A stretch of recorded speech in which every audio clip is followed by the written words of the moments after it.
we begin with a question so radical it feels like a betrayal. What if everything you've been taught about God is the very thing that keeps you from ever knowing Him? What if separation from the divine wasn't a condition of your existence, but a story inserted into it? Behind every moral rule, every fear of punishment, every whisper of guilt, there is a hidden assumption that you were once separate from God, that God watches you as if you stand outside of Him, that God judges you as if you are not already part of Him, that God can be lost, or regained, or won back. Baruch Spinoza looked at this assumption and did something that made him dangerous to the world he lived in. He dissolved it, not with rhetoric, not with persuasion, but with radical clarity. For Spinoza, God was not a person. God was not a judge. God was not a voice in the sky waiting to condemn or reward. God was, and is, the very essence of existence itself. You think you are here beside the universe. Spinoza would tell you, you are in it. You are of it. You are its expression. You don't enter God's realm. You don't escape it. You never leave it. This is not poetry. This is geometry. God, in Spinoza's philosophy, is not a being. He is substance, the totality of what exists, and nothing that exists is outside Him. Stone is God. The air you breathe is God. Your breath, that stream of silent miracles, is God. Even your thoughts, your fears, your desires, they are not apart from God, but waves on God's surface. This understanding doesn't flatter the ego, it dissolves it. Because if God is the substance of all that exists, then there is no you standing apart from Him, no distance, no hierarchy, no duality. You are not a creation of God. You are its expression. But this truth cuts deeper than you expect. It does not give you a benevolent judge to plead with. It gives you no cosmic game to win, no get out of punishment card, no salvation to earn. It gives you something stranger. It tells you that the very thing you feared, separation, never existed in the first place. You were never cast out of paradise. You never fell from grace. You were never outside to begin with. You were always inside. Inside the totality that some call God, some call nature, some call being. And that is the first betrayal. Religion as a system told you that God is apart from you, so that you would feel dependent, small, in need, always striving. But Spinoza suggests the opposite. The divine is not something to approach. It is something you already are, not because you are special, not because you are chosen, but because God, in this philosophical vision, is not outside existence. He is existence. All that is God. Everything that appears to be separate, your body, your mind, your ego, is just a mode through which that substance expresses itself. So the fear you carry, fear of judgment, fear of rejection, fear of abandonment, all of it is founded not on truth, but on a story, the story of separation. And once you see that story for what it is, a fiction, something inside you begins to shift. Because for the first time, you may stop asking, is God watching me? And start asking, am I watching myself in God? Not in a metaphorical sense, in the most literal sense Spinoza could imagine. Then the question becomes something far more terrifying and far more liberating. If you were never separate from the divine, how do you live with that truth? Not as an idea, but as your reality. Separation, that's the wound we keep touching. It's the root of guilt, of shame, of endless spiritual exhaustion. You were told that you had to be saved, that you were born into sin, that something inside you was wrong, broken, fallen, and only through obedience, suffering, or submission could you return to the divine. But what if none of that was ever true? What if the problem wasn't your distance from God, but the illusion that there was distance to begin with? Spinoza dismantled this illusion brick by brick, and his punishment was exile. He was cast out of his community, branded a heretic, condemned for what he saw so clearly, that God is not watching you. God is not judging you. God is living through you. Your breath, your movement, your very act of thinking. These are not evidence of your separation. They are proof of your participation in the divine flow. But why would that truth be dangerous? Because if you are not separate from God, then no institution can mediate your connection.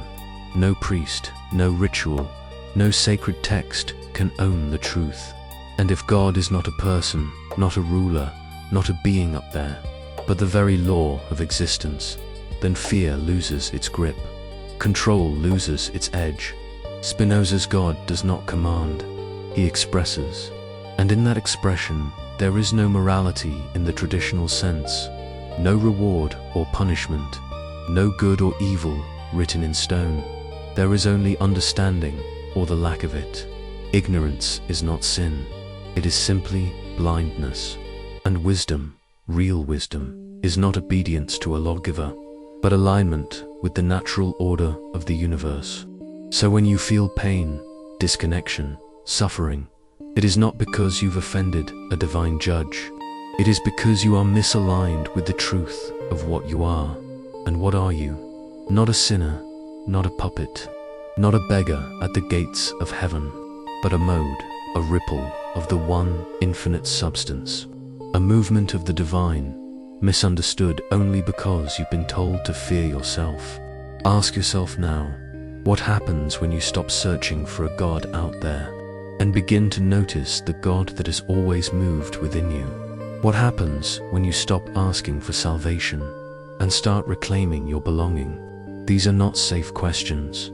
They are dangerous because they break the system. They don't just free your spirit. They threaten every structure built on the premise of your insufficiency. Because the moment you realize that you were never separate, you stop obeying out of fear. You stop praying out of desperation. You stop performing a spiritual role that was never yours to play. And in that space, a terrifying clarity appears.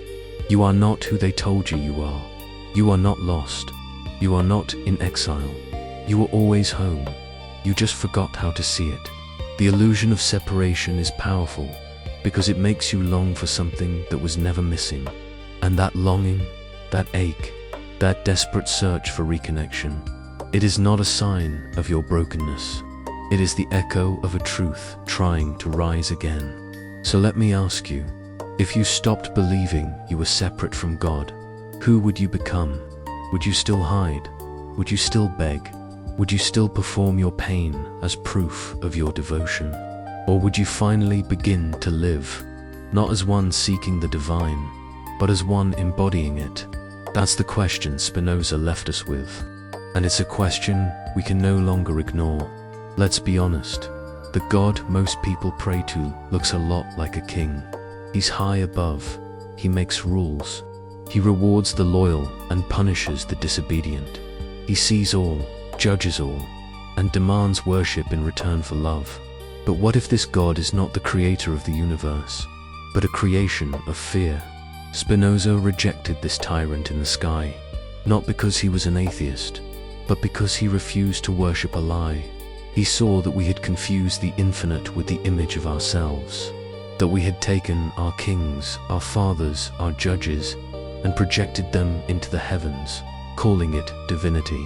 But the real God, according to Spinoza, cannot be bribed, cannot be angered, cannot be flattered with praise or moved by tears. Because the real God is not a person at all, but nature itself.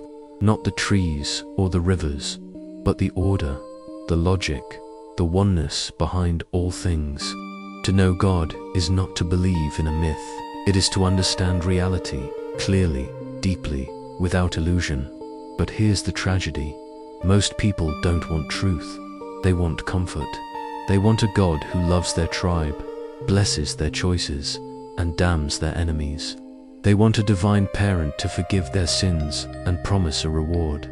Spinoza offered no such comfort. He said, if you want to be free, stop asking the universe to make exceptions for you. Stop waiting for miracles. Start understanding the laws. Because freedom isn't the power to do whatever you want. It's the power to act from understanding. not from confusion and sin. It's not a crime against a holy being. It's ignorance. It's acting without clarity. It's resisting the natural flow of existence and paying the price in suffering. That's the harsh beauty of Spinoza's vision. There is no celestial courtroom, no final judgment, no cosmic scoreboard. There is only life unfolding exactly as it must. And your suffering, it isn't punishment. It's a signal, a call to return to alignment, a whisper from the divine order saying, "You've forgotten who you are," because who you are is not an accident, not a mistake, not a sinner pleading for grace. You are an expression of infinite reality, a wave in the ocean of being. The problem is not that God is silent. The problem is that you've been taught to listen for the wrong voice. So let me ask you again, what would happen if the God you fear, the one with the crown, the gavel, the throne, was never real? What if your prayers were not being ignored, but misdirected? And what if all along, the answer was not above you, but within the very structure of your breath, your body, your being? Can you imagine the freedom of no longer being watched, but being woven into the divine itself? Because if you can, if even a small part of you is ready to let go of the lie, then everything changes. And that's exactly what they feared when Spinoza spoke. Baruch Spinoza was excommunicated at 23, not for killing, stealing, or heresy in the common sense, but for one unforgivable sin. He refused to lie about the nature of God. His community issued a curse so severe, it forbade anyone from speaking to him, reading his words, or even standing in the same room. Why? Because he dared to say, "God is not watching you, God is being you." He shattered the illusion of separation, tore the veil between the sacred and the ordinary. He looked into the eyes of existence and saw no throne, no judgment seat, only a vast, eternal intelligence, and us, inseparable from it. But here's the cruel twist. Spinoza lived in solitude. He polished lenses to survive. He saw the world with more clarity than most, and yet was treated as if blind. He wrote of unity, but died alone. This is the paradox of truth. It frees you, but it may cost you everything. Because once you realize that God is not outside you, but is you, you can no longer blame or beg or hide. You become responsible for your mind, your actions, your understanding. You stop performing for approval, divine or human, and start living from essence. But that's terrifying, isn't it? To lose the comfort of a watching parent in the sky, to realize that no one is coming to save you, that heaven or hell are not destinations, but states of consciousness. Spinoza's God doesn't punish, it doesn't reward, it simply is. And the closer your life reflects that truth, the more peace you feel. Not the peace of ignorance, but the peace of alignment, of no longer fighting the current of reality. This is why his work was feared, because it removes the middlemen, the priests, the dogmas, the fear-based systems of control. It tells you you don't need to be saved. You need to remember, and remembrance is dangerous to those who profit from your forgetfulness. So I'll ask again, what systems still thrive because you believe you are separate? What would fall apart if you knew you were not broken, but misled? And what power would return to you the moment you stopped searching for God and started being the divine expression you already are? Imagine for a second that all your guilt, your shame, your fear was born from a lie, not a mistake. A deliberate lie that you are broken, that you are unworthy, that God is distant, angry, conditional. Now imagine living your whole life under that weight, never questioning it, always looking outside yourself for approval, salvation, validation, a slave to doctrines, to authority, to someone else's vision of truth. But what if the moment you were waiting for, the one where you finally feel whole, was never in the future, only hidden behind the fog of conditioning? This is what Spinoza tried to tell us, that your suffering is not because you're sinful, but because you're asleep to your true nature. That every thought that whispers "I'm not enough" is a voice you inherited, not one that belongs to you. And here's the turning point. The divine doesn't speak in thunder. It doesn't demand rituals. It doesn't wait in temples. It pulses quietly in the rhythm of your breath. It stares back at you through your own eyes. It is the intelligence that animates all things, including you. So when you suffer, it's not because God has turned away. It's because you've been convinced to reject the sacred within yourself. The moment you stop seeking is the moment you start seeing. Seeing that the tree is divine. The stranger is divine. Your pain, your joy, your confusion, all divine, and so are you. You were never exiled from the divine. You were told you were. You were taught to beg for connection, when in truth, it was never broken. This is not spiritual fluff. It's not poetic comfort. It's a terrifying liberation. Because it means no one's coming to fix you.